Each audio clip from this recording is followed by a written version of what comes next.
Welcome once again to the show, guys. Make sure you stay connected to us on Instagram at BronxNetTV, at Foodie Down Bronx, and make sure to follow me at the Hungry Dominican.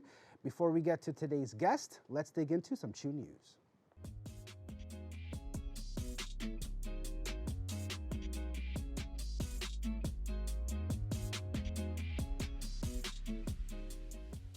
The Trump administration announced plans to roll back school lunch standards that were first introduced by former First Lady Michelle Obama with her Let's Move Healthy Living campaign.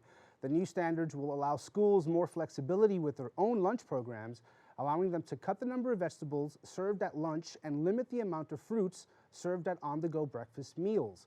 Critics of the move say that this will allow for schools to offer more unhealthy and greasier foods. Obama's school lunch program increased the requirements for fruits and vegetables in meals, cut trans fat, and reduced sodium levels in those same meals. Agriculture Secretary Sonny Perdue said the new rollbacks were made to give schools more flexibility and to reduce waste. In 2019, the first comprehensible analysis of Michelle Obama's program did find evidence of food waste, but the levels were not substantially higher than food waste under previous lunch regulations. And to top it all off, the Trump administration announced the new proposals on Mrs. Obama's birthday. In other Trump food news, the Trump administration has been hit with a lawsuit over its plan to remove hundreds of thousands of recipients from food stamps. New York City is among the 14 states to join this lawsuit Thursday in order to block the Supplemental Nutrition Assistance Program rule, changes that would deny benefits to nearly 700,000 SNAP recipients. Here is the change.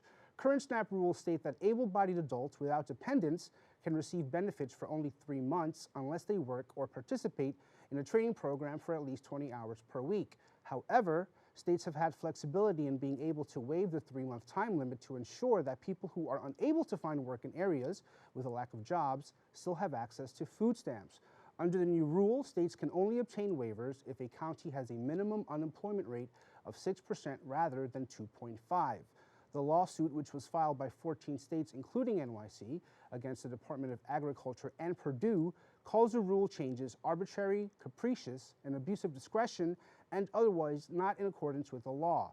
Furthermore, State Attorney General Letitia James tweeted, "Millions of people rely on SNAP to eat, and this new rule will have devastating impacts on New Yorkers and people across the country." All right, folks, that is this week's Chew News, giving you a little food for thought. Foodie Down Bronx will be right back.